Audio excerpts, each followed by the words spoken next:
William was in love with Jesus and set out to read his Bible again.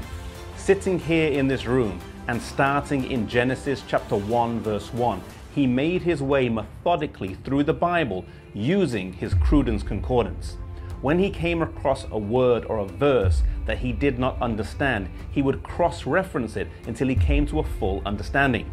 He came to Daniel 8:14, unto 2,300 days, then shall the sanctuary be cleansed, and did not understand it. Rather than reading on, he stopped there, stayed there, studied it out, and his conclusions would have a far-reaching impact.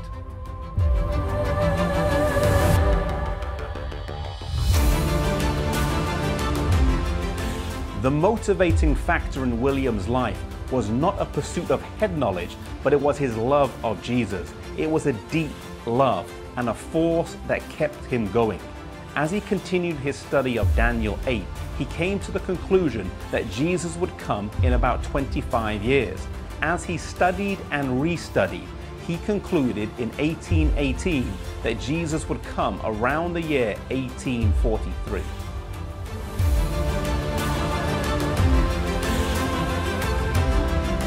Yet despite having this great news, he did nothing about it, keeping it mainly to himself.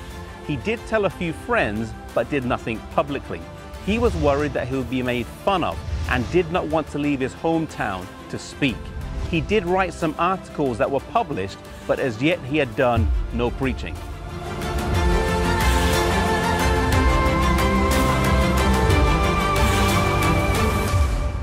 William struggled with the call to preach for 13 years. He heard in his mind over and over the words, "Go and tell the world." Finally, one day, he made a prayer of commitment that if he was asked to preach, then he would go. He felt this was a pretty safe fleece, for no one was going to ask a 50-year-old farmer to preach about the second coming. Not long after, his doorbell rang, and his nephew Irvin Guilford was there, and he asked him if he would come to Dresden to share the things that he had been studying. Rather than being thankful his prayer had been answered, he stormed out the door angrily.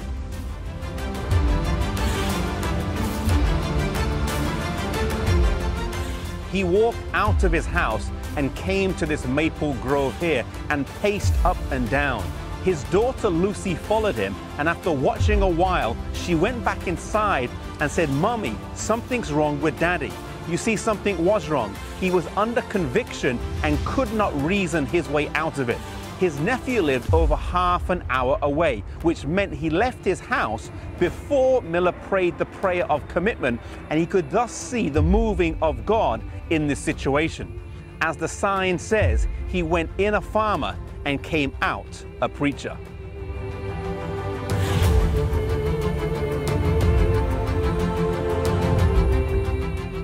After accepting the call to preach, Miller traveled extensively over the next 10 years across the northeastern parts of the United States with his prophecy chart and Bible with him. Many were converted, and the revival wasn't linked to a particular denomination. Although Miller was a Baptist, one estimate has him winning over 40,000 to the Baptist church and over 40,000 to the Methodist church. It was not long before he would meet up with Joshua B. Hines, thus extending his influence from the spoken word to the written word.